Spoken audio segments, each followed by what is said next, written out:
I watched Encanto a couple of days ago to see what all the fuss was about.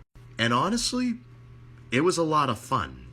The animation, as always in a Disney film, is just phenomenal. But Jason, Ice Age 6 was made by Disney too, and that animation sucked. Well, here's the difference between the two. Encanto is an actual Disney movie. Ice Age is Blue Sky Studios. Disney just bought the rights to Ice Age. But enough about the animation. Let's move on to the story. The story is very heartwarming. It's basically about a family called the Madrigals, and they have powers. With the exception of our main character, Mirabel. It has a very strong message about how nobody's perfect and that everyone makes mistakes every now and then.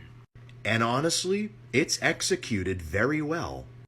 And as for the characters, there's a lot to talk about. First, we have our main character, Mirabel, the only Madrigal who doesn't have powers.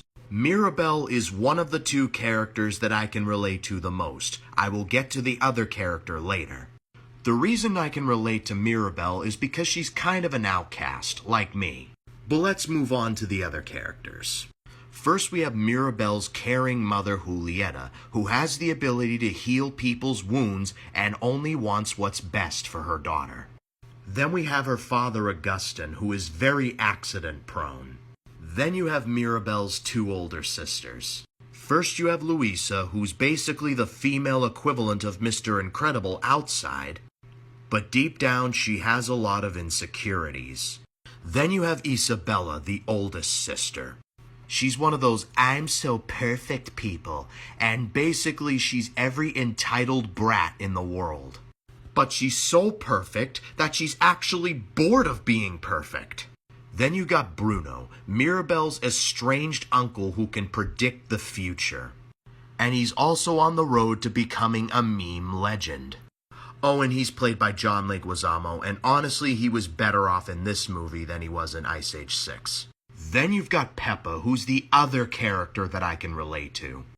I can relate to her because she has a lot of insecurities like me, and honestly, she's one of the funniest characters in the movie. Dolores is just adorable, and she has the most adorable squeak, enough said. Then you have Camilo, who can shapeshift, and Antonio, who's basically Dr. freaking Doolittle. Finally, you've got the abuela, the matriarch of the family who just wants everything to go perfectly. I'm giving this film an 8 out of 10 because it was a lot of fun.